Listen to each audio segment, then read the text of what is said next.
নমস্কার, আমি রাজশ্রী। আমার বং সানাসি ফ্যামিলিতে তোমাদের সবাইকে জানাই ওয়েলকাম। আজ ছিল রবিবার, আর রবিবার মানেই স্পেশাল দিন। তার উপরে পড়েছিল একাদশী, আরও স্পেশাল। তো সকালবেলা স্নান টান করে আগে পুজো দিয়ে নিয়েছি, যেটা আমার সব থেকে পছন্দের কাজ আর প্রিয় কাজ একটা।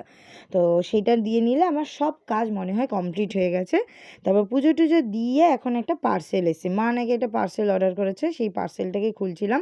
কিছুতেই খোলা যাচ্ছিল না, এটাকে ফুটো করে কেটে কুটে যুদ্ধ জাদ্ধি করে একদম খুললাম ওটাকে। খুলে ওটার মধ্যে কী আছে জানেন? দাঁড়ান দেখাচ্ছি, খুলে নিই আগে। এই দেখুন, খুলে এটার মধ্যে দুটো ট্রে আছে। আমি ভাবছি এটা কী জিনিসটা, তারপরে বুঝলাম এটা আইস ট্রে, যেটা অ্যাকচুয়ালি বলের মতন আইস ট্রেগুলো হয় না, সেইগুলো। জানি না মা এগুলো কেন অর্ডার করেছে, মাকে জিজ্ঞেস করলাম। মা বললো এগুলো অর্ডার করে নিই, ইমিডিয়েটলি রিটার্ন করতে।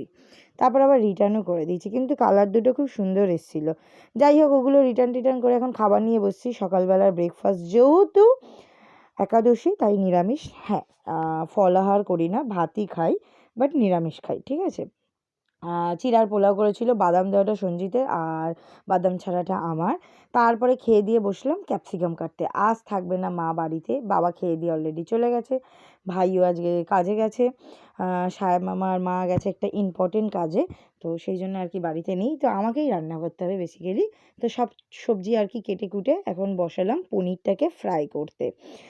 একটু কর্নফ্লাওয়ার, একটু অল্প জল, নুন, চিনি আর গোলমরিচ গুঁড়ো দিয়ে ফ্রাই করলাম, করে আর ক্যাপসিকামটা দিয়েছি। ক্যাপসিকামটার মধ্যে জল ছিল, ছিটছিট করে চলে এলো একদম।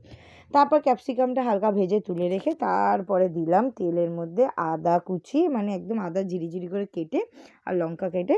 তারপর তার মধ্যে টমেটো দিলাম। হ্যাঁ, আমি করছি চিলি পনির। আর এখানে দিয়েছিলাম soya sauce, chilli sauce, red chilli sauce, ধনে গুঁড়ো, জিরা গুঁড়ো, নুন, হলুদ, চিনি। ব্যাস, আমি জানি না কীভাবে চিলি পনির করে, সত্যি বলছি আমি জানি না।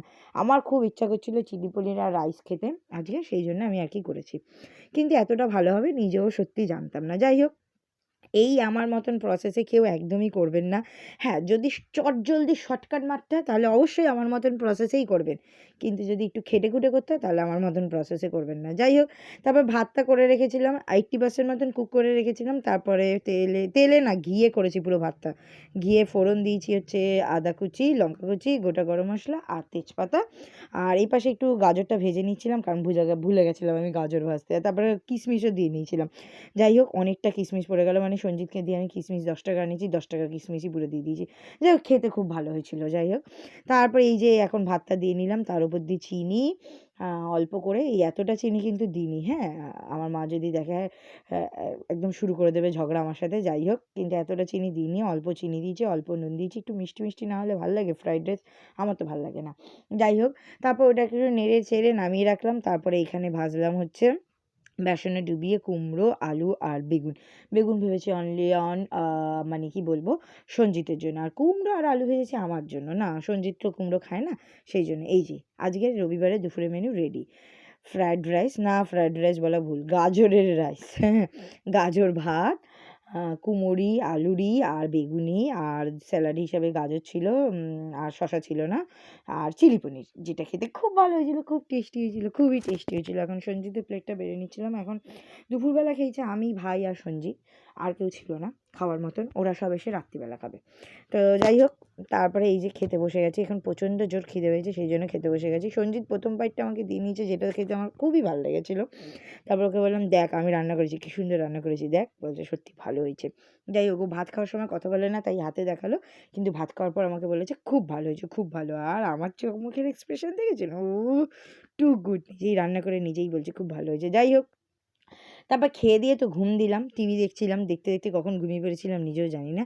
তারপর উঠে রেডি হলাম কারণ কি, মেলায় যাবো। আর প্রচুর হাওয়া দিচ্ছে, শুক্রবার থেকে টানা আমাদের এখানে হাওয়া দিচ্ছে, প্রচুর পরিমাণে হাওয়া দিচ্ছে। তারপর মেলা যাওয়ার আগে অনেকটা টাইম ছিল, তো সেই জন্য একটু বুড়ো মামা বাড়ি গেলাম, কারণ বুড়ো মামা সকাল থেকে ফোন করে যাচ্ছে, এসে প্রসাদ নিয়ে যা, প্রসাদগুলো নষ্ট হয়ে যাবে, প্রসাদ নিয়ে যা এইসব বলে যাচ্ছে। তো তাই ভাবলাম যাই ওর বাড়ি থেকে ঘুরে আসি। তো ঘুরে এলাম ওর বাড়ি থেকে, গিয়ে দেখি দিদা আমার জন্য একটা ড্রেস নিয়ে এসে, একটা শর্ট টপ নিয়ে এসে, একটা প্যান্ট নিয়ে এসে। হ্যাঁ, কারোর জন্য আনিনি, না মায়ের জন্য এনেছে, না সঞ্জিতের জন্য, না ভাইয়ের জন্য, কারোর জন্য না। যাই হোক, আমার জন্য এনেছে। তারপরে যেহেতু আমি এখন টিচার, লাল পেন অনেক কিনতে লাগে, সেই জন্য লাল পেন, পেন্সিল, তারপর একটা স্টিকি নোট পছন্দ হলো, কিনলাম। স্টিকি নোটটা কী কাজে লাগবে জানি না। তারপর মণিকে নিয়ে বেরোলাম মেলার উদ্দেশ্যে। এই দেখুন মেলার সামনে এত ভিড়, এত ভিড়, মানা যায় এত ভিড়, আজকে রবিবার বলে এত ভিড়, কিন্তু প্রচুর পরিমাণে হাওয়া দিচ্ছে, একটুখানি বৃষ্টি নেমে আসবে বলে। তারপর ঠাকুর প্রণাম করে নিলাম, দোলের মেলা তো অবশ্যই রাধাকৃষ্ণ থাকবে, আর আজকে কৃষ্ণ ঠাকুরকে সানগ্লাস পরিয়েছে, সোয়াগই আলাদা তাই না? আর এই মাটির পুতুলের জিনিসগুলো দেখতে বেশ ভালো লাগছিলো। ও এই বটির দোকানটা দেখে রাখো, সারা মেলা থেকে আমি দুটো বটি কিনেছি, একটা ওই বক বটি, একটা হচ্ছে কুড়ানি বটি। হ্যাঁ, অবশ্যই সংসারের জন্য কিনেছি, পরবর্তীকালের জন্য, এখনের জন্য না। যাই হোক, দুটো বটি কিনেছি আর একটা 10 টাকা দিয়ে ক্লিপ কিনেছি। কোনো মানে হয়? সারা মেলা ঘুরে আমি এইসব কিনেছি। তারপরে এদের দুজনের সাথে দেখা হলো, এরা দুজনে এসেছিল আজকে মেলায়, ঠিক আছে? তারপরে আমাকে রূপাল বলল কি, আবার শুরু হয়ে গেছে। এদিকে কিন্তু ক্যামেরার দিকে তাকাতে ওর আপত্তি নেই, আবার শুরু হয়ে গেছে, হ্যাঁ? তারপর ওরা দুজন ঘুগনি খেলো, তারপর দুজনের সাথে একটু কথা-টথা বলে তারপর ওরা দুজন অত্যাধিক পরিমাণে টাকা খরচা করে ঘুরে ঘাড়ে কিনেছে। আমরা বাড়ি চলে এসেছি, কারণ আমরা গেছিলাম প্রায় তখন ওই 7টা 15-20 হবে, অনেকক্ষণ আগে, আর ওরা গেছিলো রাত্রির 8:30টারও পরে, সেই জন্য।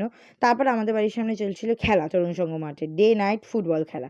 তো সেটাই একটু দেখতে এসেছিলাম, যেটা আমার একদম পোষাচ্ছিল না, ভাল লাগছিল না। তারপরে আমি বাড়ির দিকে চলে গেলাম। আজকে সারাদিন আমি এইভাবেই কাটালাম। সবাই ভালো থাকবেন, সুস্থ থাকবেন। রাধে রাধে।